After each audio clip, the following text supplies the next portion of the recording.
조선, 명나라, 일본 3국이 벌이는 치열한 7년 전쟁도 막바지를 향해 나아가고 있었습니다. 명나라는 사로병진이라는 대규모 소탕을 기획했습니다. 9만 명이 넘는 병력을 파견해 일본군의 거점을 탈환할 계획을 세웁니다.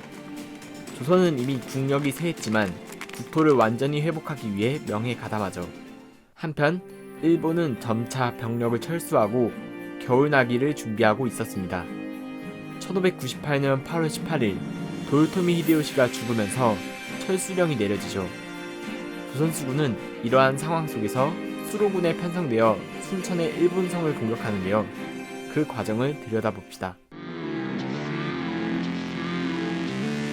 사로병진 작전의 일환으로 제독 유정의 서로군과 도독 진린의 수로군이 순천 예교성을 공격하기로 했습니다. 양 부대는 9월 20일에 동시 공격하기로 합의했죠.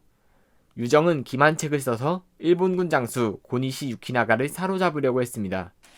그러나 군사적 실책으로 유키나가를 놓치고 90명의 수급을 베는데 만족해야 했죠.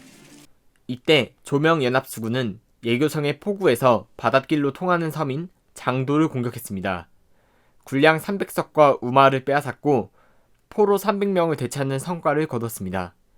그리고 해변을 드나들며 무력 시위를 개시했습니다. 연합수군은 21일에도 출정했지만 별다른 성과를 거두지는 못했습니다. 22일에는 예교성 북쪽 선창으로 드나들며 공격해 수급을 베었습니다. 이후 열흘간 전투는 소강 상태로 빠집니다. 서로군의 유정이 공성구를 만드느라 시간을 소모했기 때문입니다. 10월 2일 다시 조명연합군은 수륙 합동작전을 펼칩니다.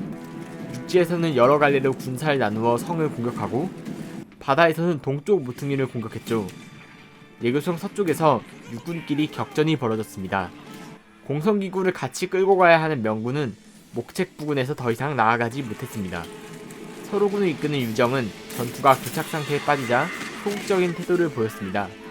결국 800명의 전사자를 내고 후퇴하고 말았죠. 수군의 상황은 어땠을까요?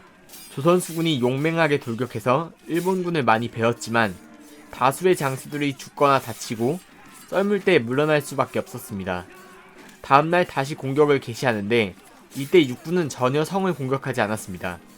이를 모르는 수군은 단독으로 작전을 수행했고 많은 피해를 입고 말았죠. 만 남기고 전군 배를 물려라. 이순신은 선봉에 서서 돌격하고 썰물대에 맞춰서 군대를 질서정연하게 철수시켰습니다. 그러나 명군의 전함은 빠져나오지 못하고 갯벌에 갇히고 말았죠. 밤이 되어 일본 수군이 이들을 공격하자 조선 수군은 명군을 지켜내기 위한 전투를 시행합니다. 사선 19척과 호선 20척이 붙었지만 일본 수군을 격퇴하는 데는 성공했죠.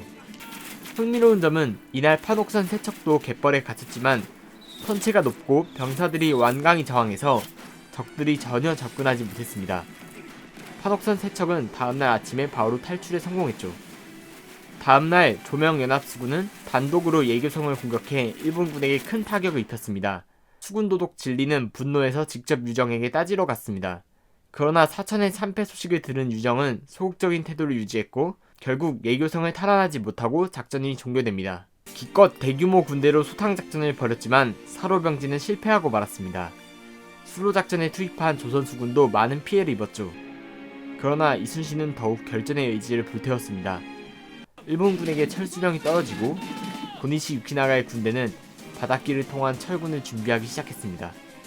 하지만 조선의 바다에 이순신이 있었습니다. 봐주셔서 감사합니다. 구독과 좋아요 부탁드립니다.